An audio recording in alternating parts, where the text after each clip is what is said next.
I'm not sponsored, by the way. I wish I was, so I wouldn't have to pay for any of this. But it's not like that. Welcome back, my loyal subscribers. Today, I want to do something more technical, more on the editing side. So, I want to show you a little review of what Luminar 3 is like. I know sometimes we're looking for either Lightroom alternatives or plugins that are useful to increase our creativity. So let's get into Luminar 3. Boom. All right, for this quick review, I hope it's quick. I don't know how long this will be. I want to edit one image, and I'm going to edit it completely in Luminar, and then I want to edit it in Lightroom, and then use Luminar as a plugin and see what is the best use for my purposes. And for you, it may be different, but we will find out what these tools look like. All right, these images were taken with the EOS R, and they are low light images. I wanted to push the ISO essentially. So these are all over 10,000 ISO. So looking at these, this one's at 12,000, I believe.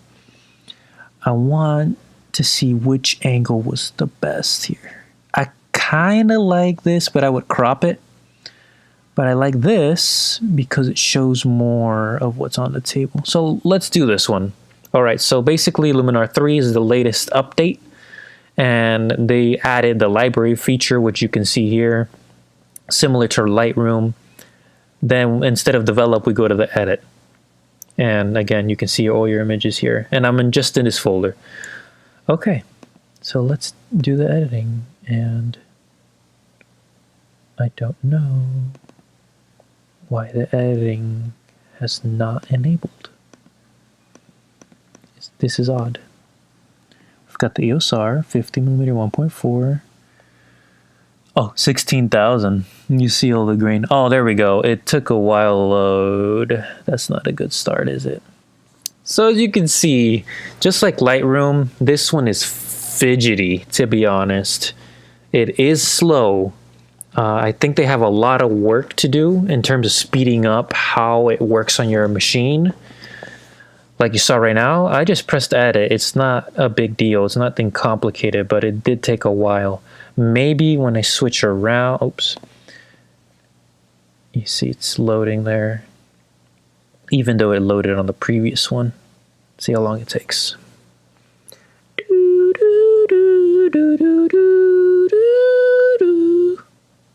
Okay. Let's go back to where we were. Oh, now we lost the loading on this one. Great. So this is not a good start. This is real time. I didn't plan to show you this, but this is the way it's working, so might as well show you, right? It's laggy. The loading is really slow. I have a 12GB RAM on this computer. I'm not sure if that is any help to you.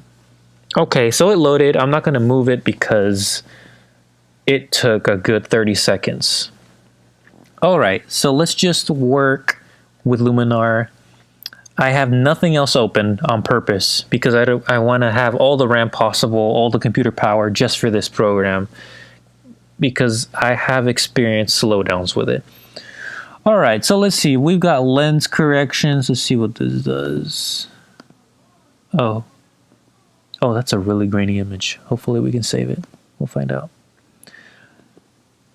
Okay, you notice I added lens correction and it's adding even more noise. This is interesting. Let me take it off. Maybe it's just a preview. All right, we'll leave it on and see what happens, but I don't like the way the preview is showing me the grain that might or might not be there. Let's just use all these corrections, see what happens. Let's denoise it a little bit. I don't want to do too much because then we'll lose detail. Oh, I'm going to do 10 or 11. Okay, and here, the cool thing is you can turn off each one.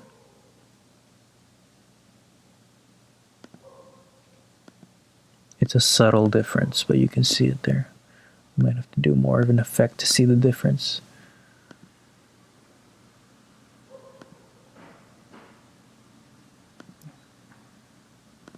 Okay, there you go. Okay, so with Luminar, you're gonna want to boost it up to 100 and then see what the difference was. It's taking a bit of sharpness. What does this do? Okay, so this is neat because you can apply the denoise at specific areas. So I'm gonna actually boost it to the maximum. And I'm going to use the brush tool. And I'm going to use paint. No, if I use paint, it will only do it in that area. I'm going to use erase so that it doesn't do it in the area I don't want it in. Everything else will have the denoise.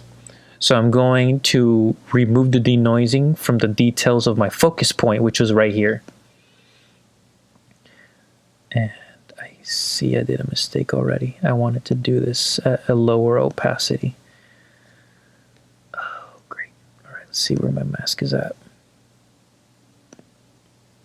Yeah, that's way too much. I'm gonna have to paint some of it back.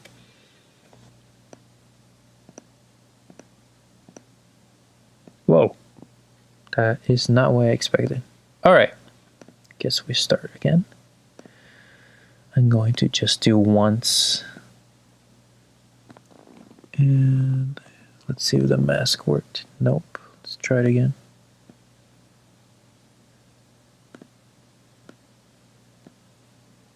It's a little fidgety, like I mentioned. Oh, I'm still on paint. What the hell? That's my fault. All right, so 56 opacity. Oh, there you go. You see right here? That's my mask. And then I can also see it like this. All right, it's a rough one. You can kind of see the transition. All right, that's just so I didn't want the detail to go away on the strings. Press done on that. All right, AI filter. I don't know what this does. Whoa, we do not want that. Vibrance, maybe a little bit more color. You see, I don't like this preview. It's making me feel like it's gonna be super grainy. I don't know. We'll see. I'll keep going. Dehaze. I like to push them to 100 to see what they do. All right. There's no sky here. Dehaze, I don't think is going to do much. Color cast, probably not. Oh, by the way, I'm in the professional one. Oh, we skipped that part. All right, we'll come back. Contrast. Okay, we'll do this standard.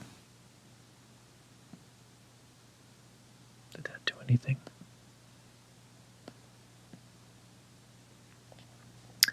The preview. I'm having trouble with accurate preview because between here and here, it's so subtle. It's kind of hard to know if you're actually doing something. I'm just going to boost the shadows a little, whites. Okay, so shadows, I did see a big difference. It's a little lagged. Whites, put blacks down. All right, this looks terrible. At least the preview does. I don't know what to expect from a final image, but let's keep going. I don't think we need contrast in the shadows. Maybe midtones. That's where the guitar is at. I'm gonna curve this. I don't want... Okay, this is not bending. Why isn't it not bent? What the hell? Great. Okay, this is really confusing. What? Okay, this is not very easy to manipulate. Okay, that's kind of what I was going for. I don't want complete black. I want like a filmic glossy matte look, which is this. I can get more detail if I put shadows up, see how much detail we can pull out. Oh, that's not the detail we want. Nope. Maybe, yeah, I would want to be specific with where I bring shadows out. If this was Lightroom, I would use a brush tool for that, just for the shadows, but okay, I'll just leave it there. I think we're fine with saturation. Let's see what this looks like. Just add a little bit more to the night. It's a night scene. Oh, you can glow the middle a little. Okay, so that's the basics. I don't want to mess with exposure. This is obviously overexposed. It's a 16,000 ISO. It's not the greatest image, you know. I could have taken it better, but this is a test for ISO as well. So let's see what happens. I don't know. Let's see what happens here.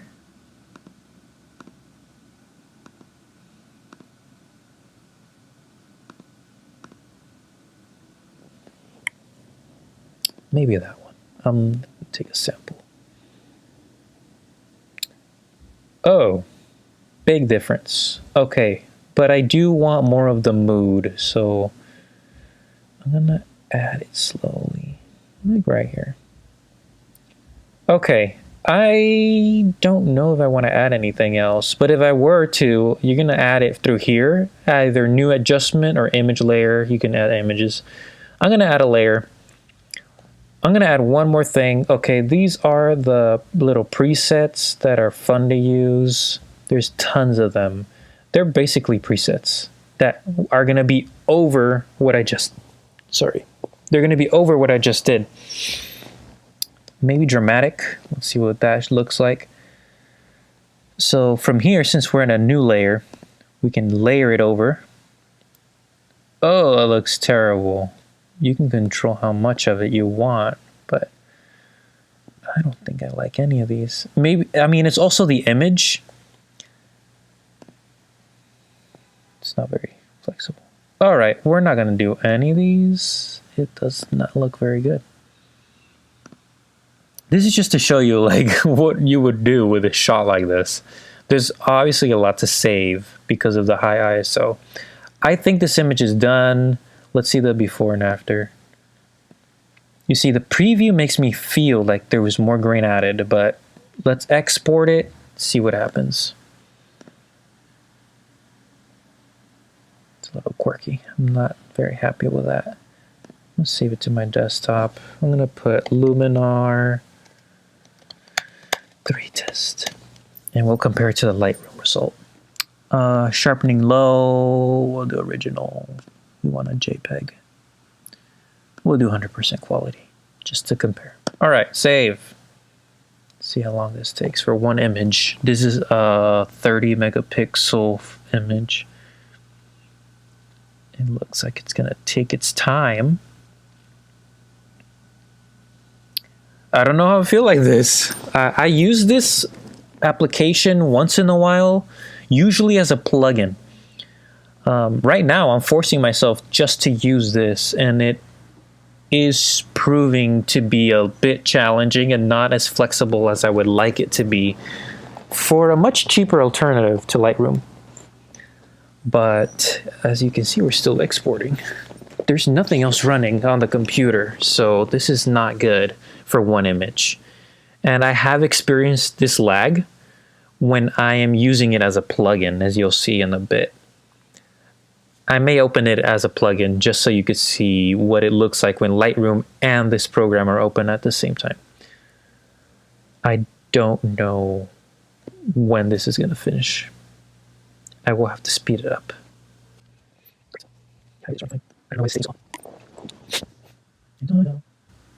There we go.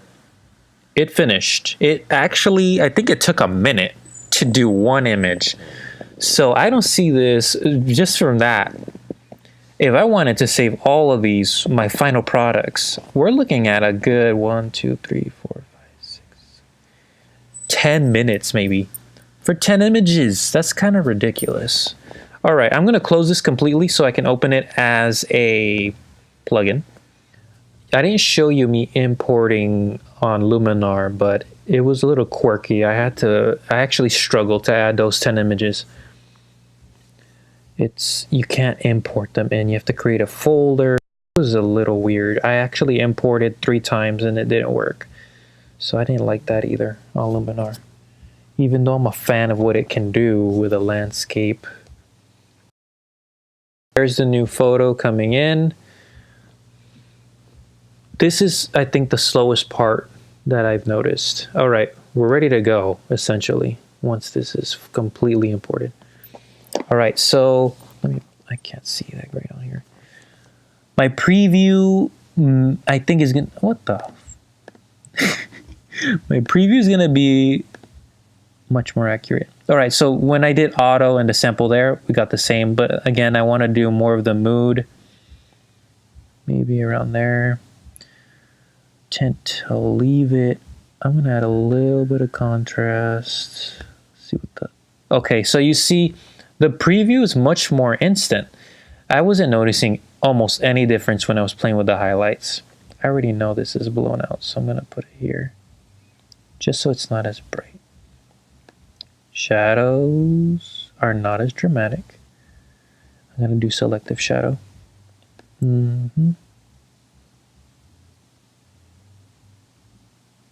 I want to do minor because it's a low light image. You don't want to boost too much of anything. A little bit of clarity, like just a little touch there. All right, so let's try to do the same thing I did on the other one.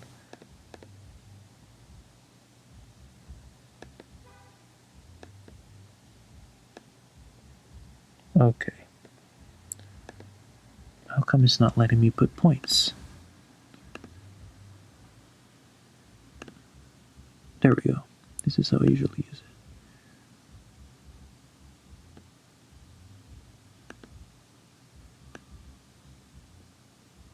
it. Okay, so you see I don't want complete black. I'm going to cut them off a little. All right. See it before, after. I'm not going to play with any saturation. Sharpening a little lower.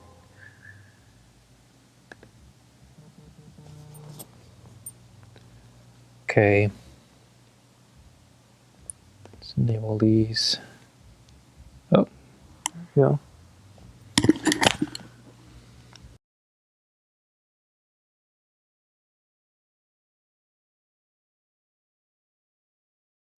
Okay, so I basically added a little bit more shadow, is specifically here. Here may not have needed it, but whatever. Added more greens. I think this image is done. This is how it was before, this is after. I'm gonna save it now, see what happens. Let me just see, what would happen if I added a bunch of contrast? Too much. Kind of like it there.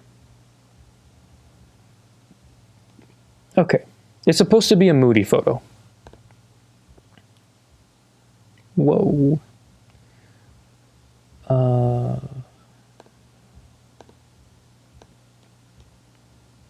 Call this Lightroom test. Okay, we'll do maximum quality like the previous. Oh, there's no watermark feature on the other one. That's something I totally forgot.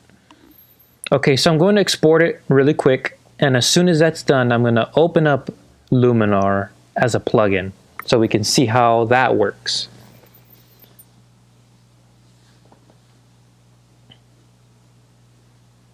All right, let's see how long this export takes. The other one took more than a minute. All right, that was way faster. Way faster. Really fast. Okay. I'm gonna move this to the desktop. Okay.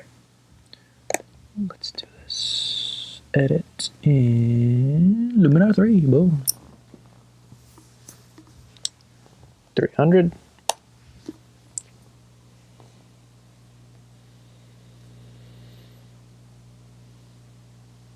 I'm interested to see the noise difference.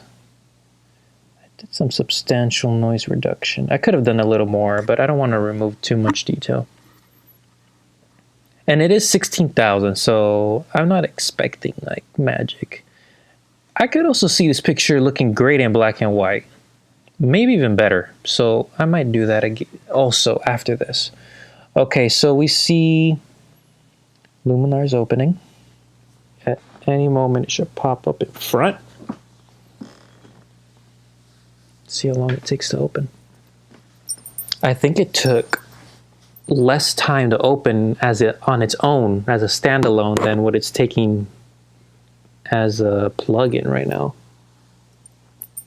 This is actually slow. So lately I only use Luminar for a couple of images, very specific edits that I want to do.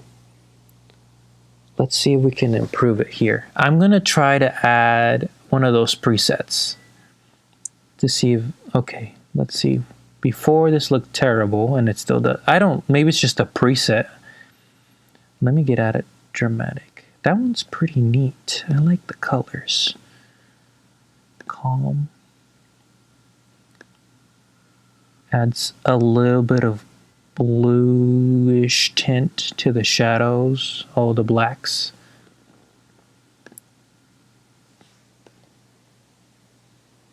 I don't know. Whoa, that looks crazy. All right, let's try a different area.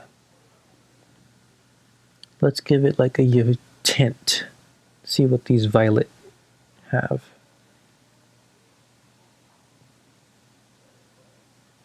Okay, this is a wrong preset. Essentials. You gotta play with these. I mean, they don't all work for everything. This is the AI thing.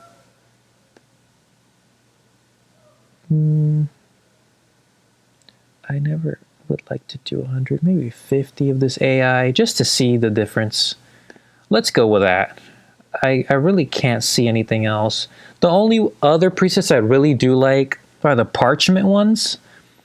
They add a pretty artsy look, as you'll see right now. Makes it look like it's on a paper. I actually like this. I like the crumpled look. Whoa. It's a bit too strong. Maybe something like that, you know?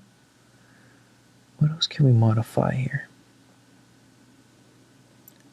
Oh, you can zoom in the texture. I actually like it like that. Okay, so from here, I think it actually takes away a bit from the guitar. So I'm gonna do this. Very minimal.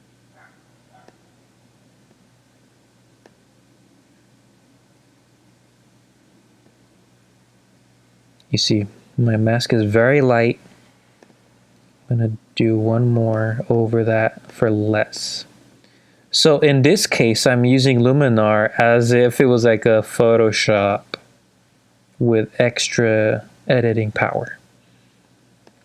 Still, I think I don't want the guitar to be so much in that texture. It's a little slow to change the size of this thing. That took a while.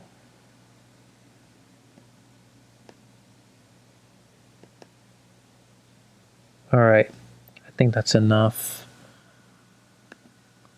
Just to make it stand out more, you see? Because my focus is the guitar. This is a neat feature. It's very minor on the guitar. All right, let's pretend that's what I'm going for, because that looks pretty artsy. Make it some fine art. I hope I'm not boring you. But I mean, if you're considering Luminar, this will pretty much help you decide. It has its pros and cons. I feel like the parchment is one of the most valuable presets on this thing. But you can do that with other software. It doesn't have to be Luminar. All right, this imported pretty quick. I'm happy with that. It used to take a longer time. It took longer to save it as a as a JPEG than a TIFF. Right now it's a huge 100 megapixel TIFF. So let's see what happens here. Limit file size. I don't know what that's going to look like. We'll have to see. All right, export. I like Luminar as a plugin a lot better so far. All right, let's see how long it takes. Oh, nice. Okay. Let us close this. Shove that over here. And open these three.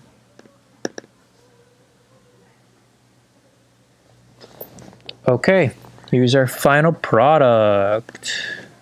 Finally. I thought this was going to be a short video. Not! Okay. This is... What is this? This is the Luminar image. As you can see, the preview looked nothing like this. It looked super grainy. And right now, I'm kind of regretting putting the noise reduction at 100. It kind of gave it a little defocused effect, which is all right. But when you look at the Lightroom image... Oh, let me fix that. Zoom in. There's a lot more detail. I didn't boost the noise as much on Lightroom. That might be why. But it's also because the Lightroom preview was deceiving. It looked like this image was going to be super noisy. And on here, with Lightroom, it didn't look as bad. So I applied less noise reduction. So I don't know. It just might be the preview. I mean, it still has a bunch of noise that should be smoothened out. But for being a moody picture... It's not bad. It's going to be for social media, 16,000 ISO. I don't think it's a bad image. I don't mind a little grain. It might just be the preview. But yeah, this is too smooth. So I should have dialed it down, but the preview didn't show me what I was going to get. It didn't look like this. All right, and now finally, this one looks much more natural. I like this picture, but then adding the parchment, I think makes it much more interesting. It makes me want to look at this picture longer. It might be preference, obviously. I feel like this picture's good enough, but this makes it a little bit more artistic. Just the fact that it's the parchment. And removing the texture from the guitar was very easy. So I like Luminar. In conclusion, Luminar is excellent as a plugin. It's not as great as a standalone. It still has quirks. It's very slow to import, to export, to even load the editing options. If it was going to keep up with that speed that we saw, we were going to be here for way longer if I was editing 10 images. This was just one, and it took a long time. But as a plugin, this thing is beast. For around $50 to $60, I think it's worth it as a plugin because it offers features like the textures. I didn't use the sun ray because there was no purpose for it here, but there's sun rays, there's golden hour. Some of the presets are good, some of them are pretty lame, to be honest, but you can dial them down, play with them. It's to make them look, your pictures look different. And that's what I did here. I wouldn't use it for every image. I'm not gonna put this texture everywhere. But for this purpose, on still life, I like the look. Like this is something I could print, put in my freaking bathroom, you know? All right, thank you so much for watching. I know this was a freaking long video, but it shows you what Luminar 3 is like and what it's like as a plugin. So I hope you enjoyed that. Luminar. I'm not sponsored, by the way. I wish I was, so I wouldn't have to pay for any of this, but it's not like that.